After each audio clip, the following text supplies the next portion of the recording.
esaten diote. Estatu espainolean integratzeari antifasismoa.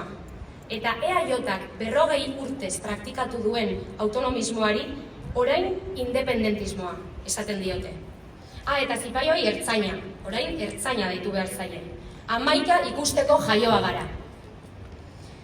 Eta badago, 78ko erregimena eta egungo gobernua fasismoaren kontrako bastioi gisa ere ikusten duenik. Erregimena ordea frankismoarekin jarraipenean eratu zen.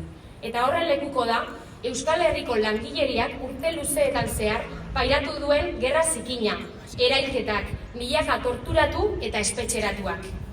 Ze egungo erregimenak frankismoaren tresna errepresiboak bereganatu zituen, estatu kapitalista kolokan jartzen duten guztien aurka egiteko. Guk uste dugu, fasismoari ateak irekitzen dizkioten instituzioetatik aparte, langileok lubaki propioak sortu behar ditugula.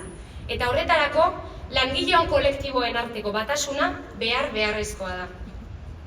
Aurreko urteko azaroan, Egiako auzoan esan genuen, eta norabide horretan ari gara lanean. Ze Euskal Herrian ere erreakzioa hazten ari da.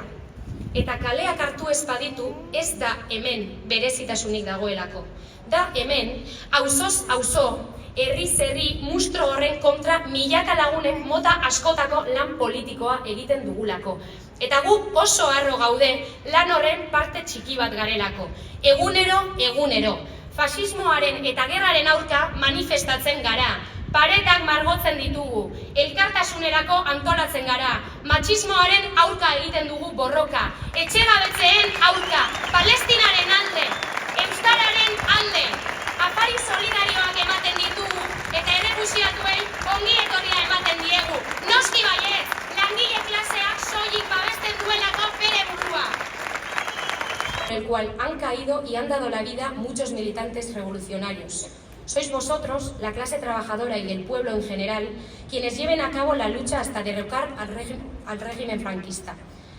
Entonces se habrá cumplido nuestro objetivo y podréis construir una sociedad nueva, sin clases, donde no exista explotación del hombre por el hombre.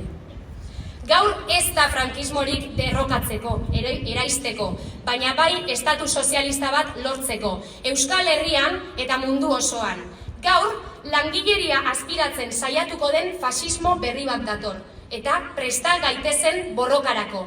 Gora iraultza sozialista eta gora askatasunaren bidean eroritako militante guztiak!